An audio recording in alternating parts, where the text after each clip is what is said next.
Hari Sabtu dan Minggu atau 24 sampai 25 Desember adalah puncak kunjungan wisatawan ke pacuan kuda tradisional di Kabupaten Bener Meriah.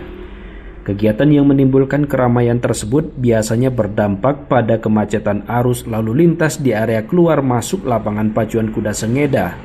Kasat Lantas Polres Bener Meriah, Ibda Sofyan Kurniawan menyampaikan mencegah terjadinya kemacetan dan antrian panjang menuju lokasi pacuan kuda yang diselenggarakan pemerintah daerah Bener Meriah dalam rangka HUT ke-19 Bener Meriah, maka mulai tanggal 24 Desember sampai dengan tanggal 25 Desember 2022, Satlantas Polres Bener Meriah menerapkan sistem buka tutup jalur menuju lokasi pacuan kuda. Hari ini kami merekayasa lalu lintas dalam rangka menjelang penutupan pacuan kuda yang diselenggarakan di Kabupaten Bener Meriah.